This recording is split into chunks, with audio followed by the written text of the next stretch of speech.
Buongiorno e ben ritrovati a un nuovo appuntamento con l'informazione di Telefriuli. La Corte d'Assise di Udine nella tarda serata di ieri ha condannato a 24 anni di carcere Giuseppe Forciniti, riconosciuto colpevole di aver ucciso a coltellate la compagna Aurelia Laurenti. Il PM aveva chiesto l'ergastolo. L'uomo è stato condannato anche al risarcimento delle parti civili con una provvisionale di 400.000 euro.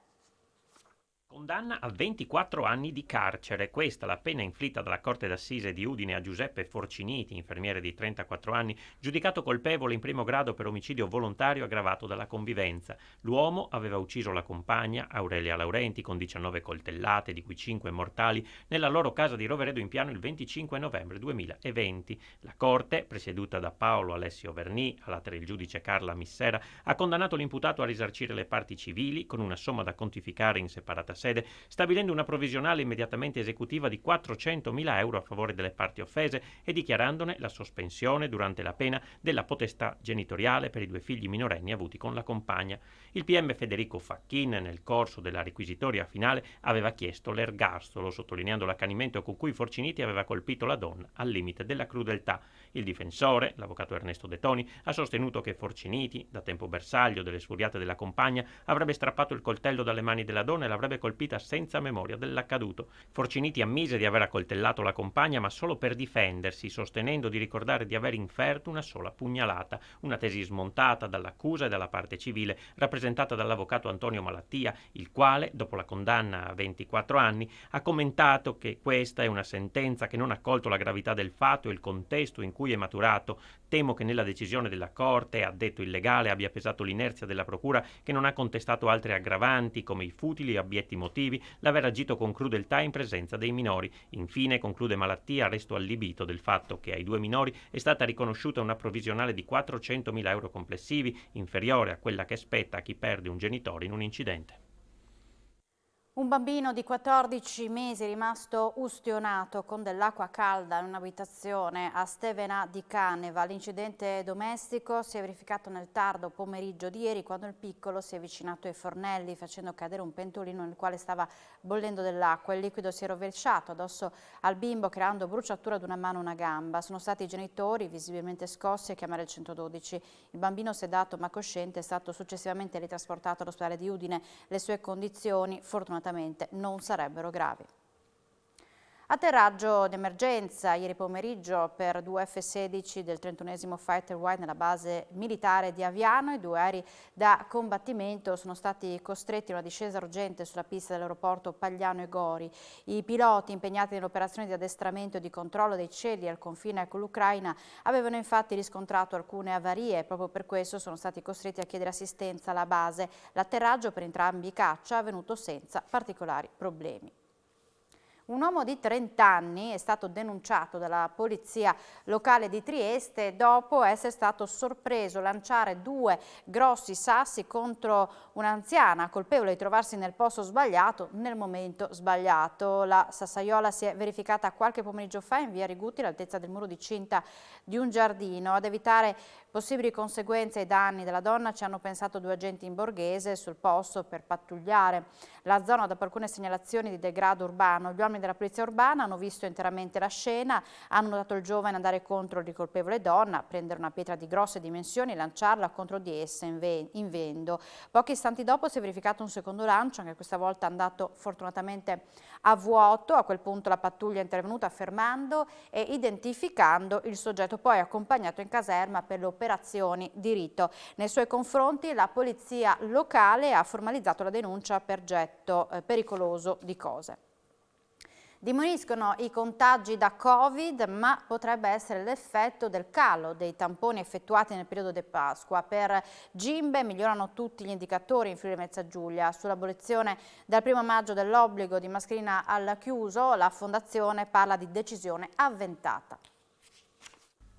Nell'ultima settimana i nuovi contagi da Covid sono calati del 21% in Friuli Venezia Giulia, dove risultano tutti in miglioramento i dati relativi all'evoluzione della pandemia.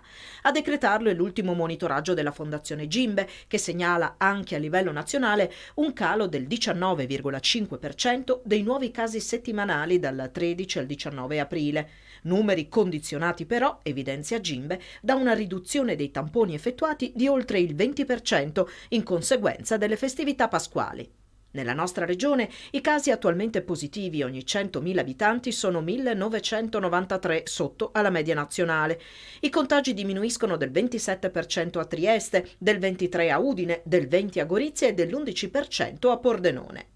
Gimbe sottolinea come la circolazione del virus sia ancora molto elevata, con oltre 50.000 nuovi casi positivi ogni giorno in Italia ed un tasso di positività ai tamponi che supera il 15%. Per questo la Fondazione ritiene molto avventato abolire l'obbligo di mascherina al chiuso a partire dal 1° maggio.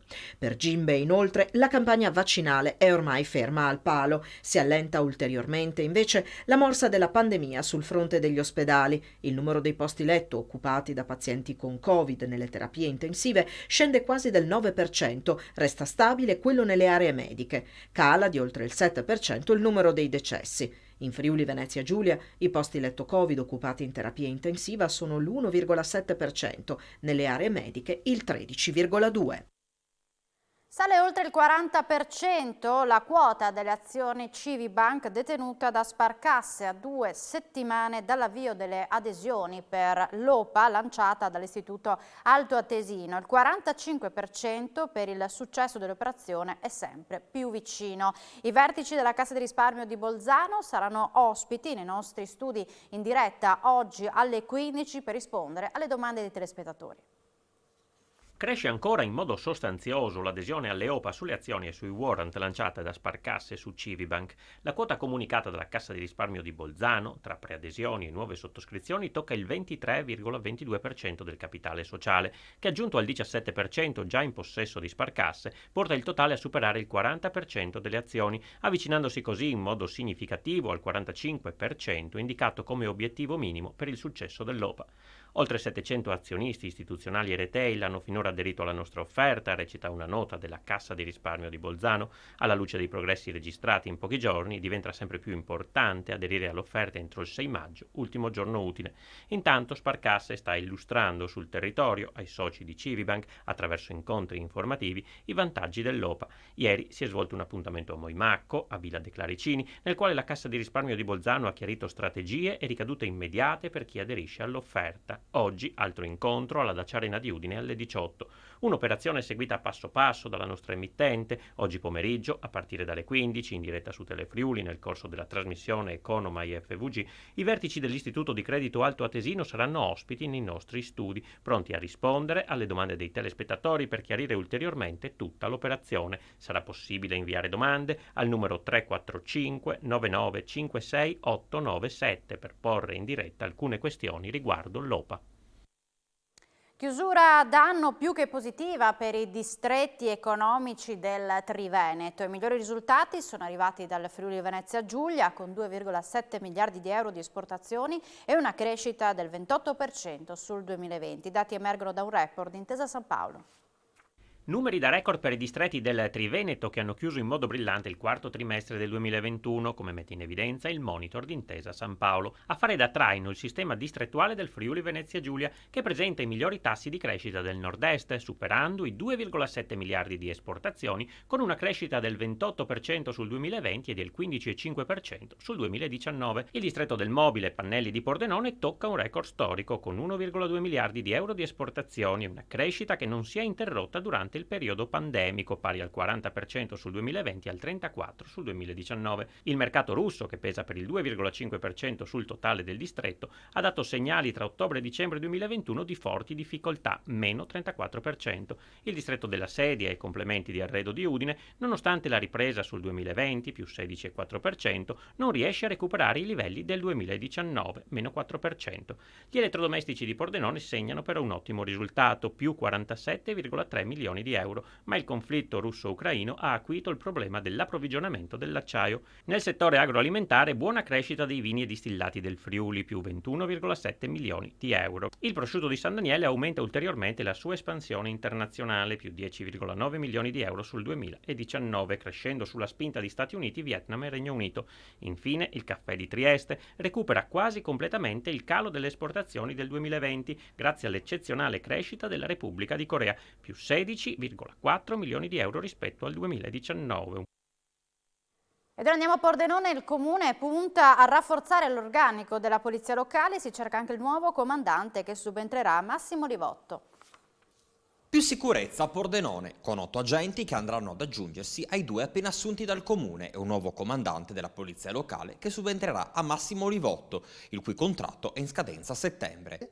Nuove leve da formare per fare in modo che siano presenti, operativi sul territorio entro il più breve tempo possibile, che è quello che ci richiede la cittadinanza. La polizia locale del comune di Pordenone e Cordenons hanno un ruolo importante. Il monitoraggio del territorio deve essere fatto da persone preparate, persone competenti, e quindi anche questo necessita del tempo per fare in modo che siano operativi con competenza e professionalità. Intenzione dell'amministrazione comunale inoltre installare al più presto nuove telecamere di videosorveglianza che andranno a coprire le aree collegate a Corso Vittorio Emanuele e la parte periferica del Bronx. Videosorveglianza per fare in modo di coniugare il lavoro di monitoraggio con gli occhi della polizia locale insieme alla tecnologia e la videosorveglianza che ci garantisce di poter essere presenti 24 ore su 24.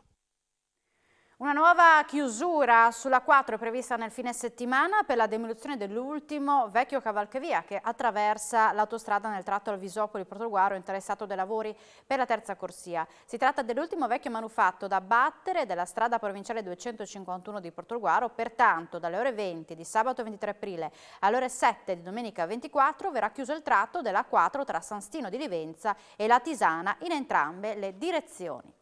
Siamo allo sport con la bruciante sconfitta all'ultimo istante per l'Udinese nel recupero della gara contro la Salernitana, deluso per il risultato ma non per la prestazione. Mister Cioffi. È normale che dopo 3 vittorie di fila il dolce in bocca ce l'hai e perdere così ti dà tanto amaro. Siamo stati polacchiotti, devi prenderne atto e devi ripartire. Grande serenità, perché cosa vuoi che gli dica? Che non hanno avuto la mentalità giusta, non sono stati attenti, la mentalità giusta c'è stata, l'attenzione c'è stata, potevamo fare meglio, sì, sotto tanti aspetti, sì, prenderne atto e ripartire. Indietro non si torna. Per la Salernitana era una partita dentro o fuori e sono stati bravi a rimanere dentro. Onestamente quello che succede dietro non ci riguarda più, fortunatamente, ma non possiamo essere contenti della prestazione di oggi. Dei 10 secondi, 15 secondi la prestazione di oggi, ma per i 92 minuti credo che la Udinese abbia fatto quello che doveva fare, magari con un pizzico in più di tutto. Sarebbe stata una partita in più, ma si parla di pizzico, no? Non di metro. Siamo in chiusura, ma rimanete con noi perché tra poco, dopo la pubblicità, c'è a voi la linea. Grazie per l'attenzione e buona giornata.